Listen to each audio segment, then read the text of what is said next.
بسم اللہ الرحمن الرحیم۔ حضرت عیسیٰ علیہ السلام کے پیدائش کے 571 سال گزر چکے تھے۔ اس قلیل مدت میں آپ علیہ السلام پر نازل شدہ کتاب مقدس انجیل کو آپ کے امت کے علماء سو نے تحریفات کر کے مسخ کر کے رکھ دیا تھا۔ آپ علیہ السلام کی امتی تقسیم در تقسیم ہو چکی تھی اور ان میں باہمی اختلاف یہاں تک پہنچ چکی تھی کہ ہر فرقہ دوسرے فرقے کو ملحد و کافر کہتا تھا اور صرف اپنے آپ کو دین مسیح کا حقیقی پیروکار سمجھتا تھا۔ وہی الہی کا نور اب دھندلا گیا تھا۔ انسان توہم پرستی اور خود ساختہ عقائد کے دھندل میں پھنس چکی تھی۔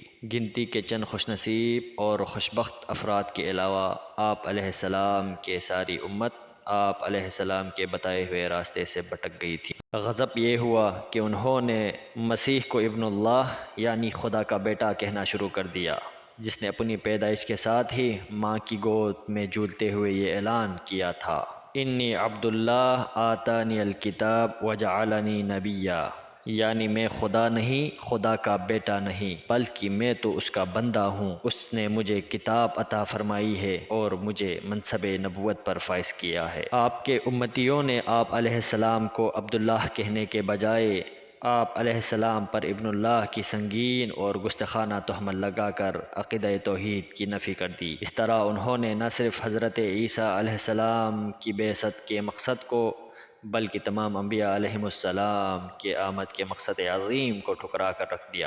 وہ پاکیزہ شخصیات جو محض اپنے خالق و مالک کی وحدانیت کا پرچم لہرانے کے لیے اور پوری دنیا میں اس کی توحید کا ڈنکا بجانے کے لیے تشریف لائے تھے، جب انہی کو خدا کی الوہیت میں شریک ٹھہرا لیا گیا تو لوگ توحید کا سبق سیکھتے تو کس سے؟ اپنے پروردگار کی وحدانیت کے عقیدے کا چراغ روشن کرتے تو کیوں کر؟ اس دور میں سب سے قریبی وحی کا جب یہ حال ہو گئی تھی تو وحی کے وہ سے چشمے جن کا تعلق ماضی بعید سے تھا اور وہ آسمانی صحیفے جو قدیم زمانے میں انبیاء علیہم السلام پر نازل کیے گئے تھے، ان میں شرک و الحاد کی آلائشیں کہاں تک در نہ آئی ہوگی، اور کسی حق کے متلاشی کے لیے کیوں کر ممکن رہا ہوگا کہ وہ ان کتاب آسمانی سے حق کے نور کا اکتساب کر سکے۔